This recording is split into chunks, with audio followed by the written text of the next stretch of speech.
Bonjour à tous et bienvenue sur la chaîne de MyRigs. Aujourd'hui, on va s'attaquer au réglage du PA. Alors, le PA, qu'est-ce que c'est? C'est le Pressure Advance.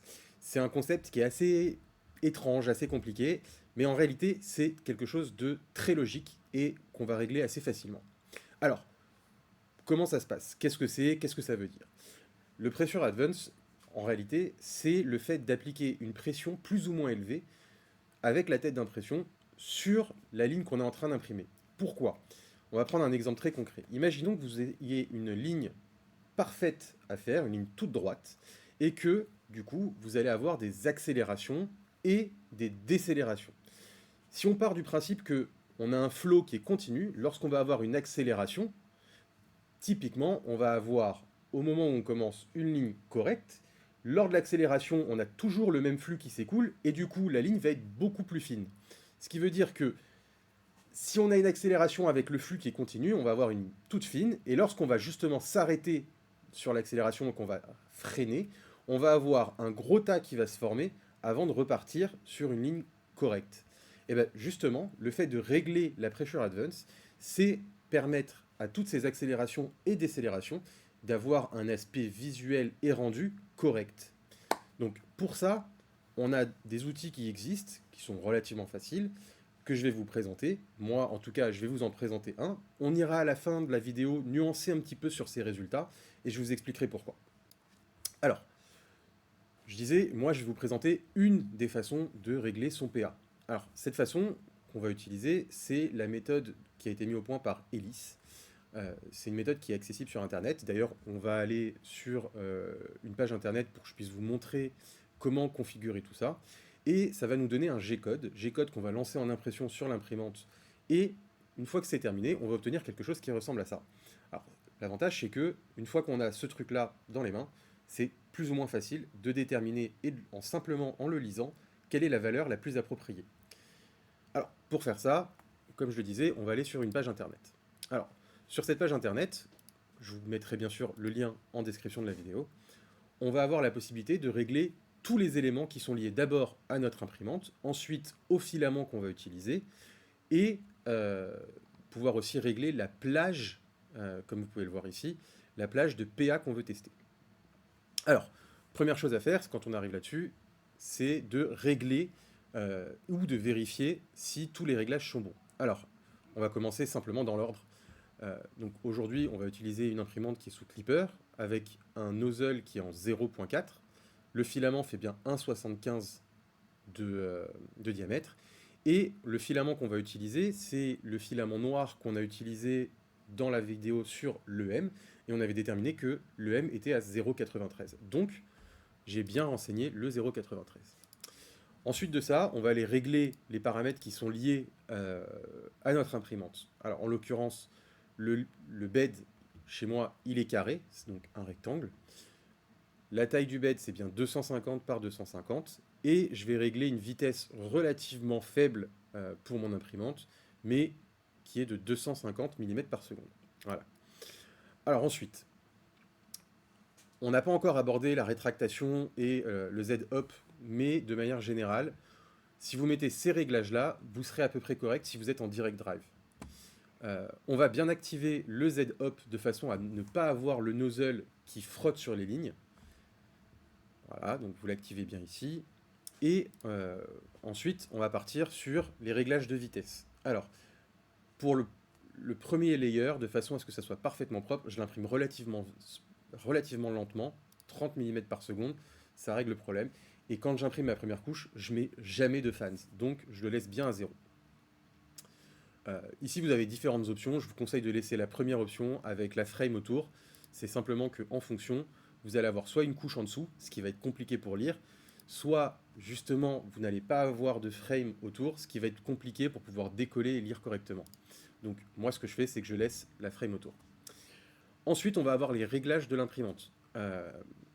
Ce que je veux, c'est avoir quelque chose de relativement correct sur l'ensemble. On va mettre une vitesse qui est moyenne, faible, mais moyenne, à 100 mm par seconde. Les accélérations, je l'active. Pourquoi? Parce que du coup, c'est ce que j'expliquais juste avant. le principe du PA, c'est de s'appliquer lorsqu'il y a des accélérations et des décélérations. Donc je vais l'activer, je fais des accélérations en moyenne à 4000 mm par seconde carrée, donc je vais le laisser comme ça. Les couches, on fait bien des couches de 0,2, et sur le reste de l'impression, le filament que j'utilise, je le refroidis avec 50% de vitesse de fan. Donc je laisse ça comme ça. Ensuite, on va régler les valeurs auxquelles on veut checker le PA. Alors, il faut savoir que le PA, en général, il est aux alentours de 0,0 quelque chose. Donc, pour pas se prendre la tête, ce que je vais faire, c'est que je vais commencer mon début à 0 et on va aller de 5 en 5 jusqu'à 0,06. Donc quand je dis de 5 en 5, c'est bien sûr 0,005. Ce qui fait que une fois qu'on aura terminé, on aura bien 0, 0,005, 0,001. Et ainsi de suite jusqu'à la valeur qu'on avait déterminée. Donc en l'occurrence, moi, c'est 0,06 que je veux tester au maximum parce que de manière générale, je sais que un PA bien réglé, ça va être aux alentours de 0,03, 0,05. Quelque part entre les deux. Voilà. Et enfin, on attaque la dernière partie qui va consister à régler la température du bed par rapport au filament qu'on va utiliser, à savoir que là, je vais utiliser de l'ABS, donc je vais mettre mon bed à 110. Le filament, j'ai tendance à l'imprimer à 255 degrés, donc pareil, je le règle comme ça. Et enfin, on va avoir deux petites cases qui sont ici. Ça va dépendre de vous, ça va dépendre de votre macro de Start Print, mais de manière générale, je vous partagerai la mienne. Moi, je fais cocher la case où on retire le G28. Le G28, c'est simplement le fait d'aller ommer, donc de remettre au point 00 la tête d'impression. Ou en l'occurrence, dans le cas de la Voron, c'est 255, 255. Mais c'est un détail. Une fois que vous en êtes là, on va avoir un G-code qui va être sorti ici, qu'on peut vérifier. Mais de toutes les façons, on va l'utiliser à la fin.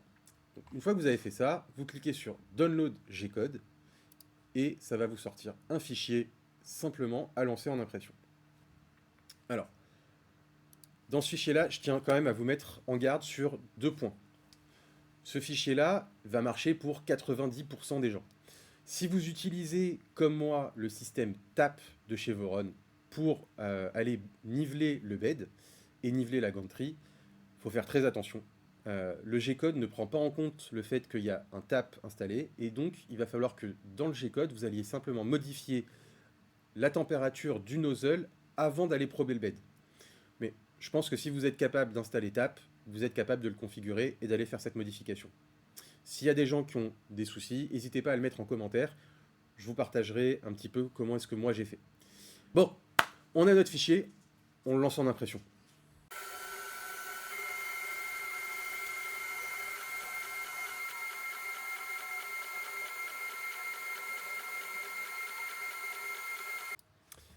Alors voilà, on a fini notre impression test. Le résultat que je suis en train de vous montrer à l'écran, maintenant il va falloir pouvoir le lire et le décrypter.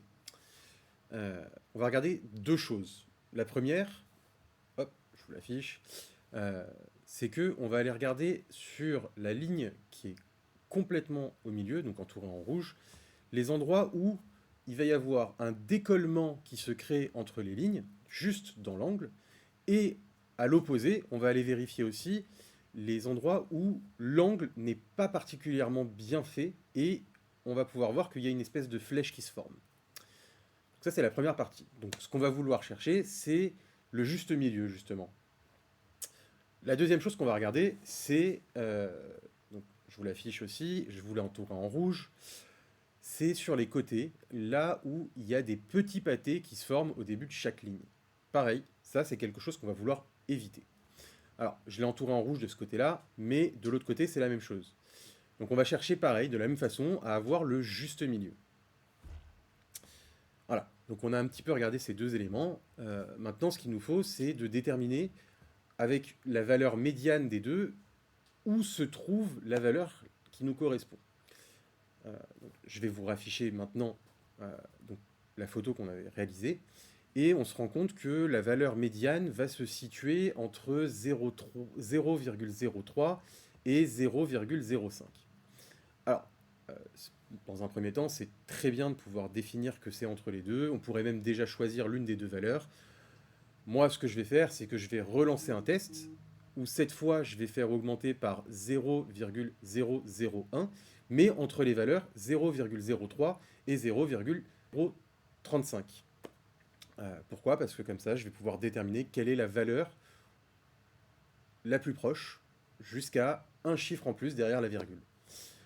Bon, maintenant qu'on a déterminé quelle était la valeur la plus proche en PA, il ne nous reste plus qu'à aller la modifier dans la section de l'imprimante qui concerne l'extrudeur. Alors pour ça, pareil, on va se rendre directement donc, sur l'imprimante.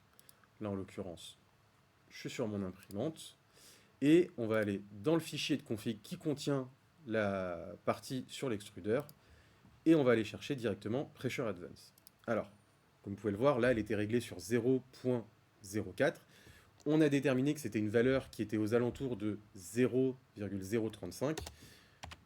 Je vais renseigner 0.035 et j'irai sauvegarder ici Save and Restart.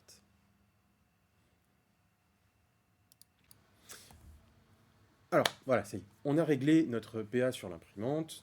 Je suis même déjà en train de lancer une autre impression en test pour vérifier tout ça, et en l'occurrence pour affiner le PA.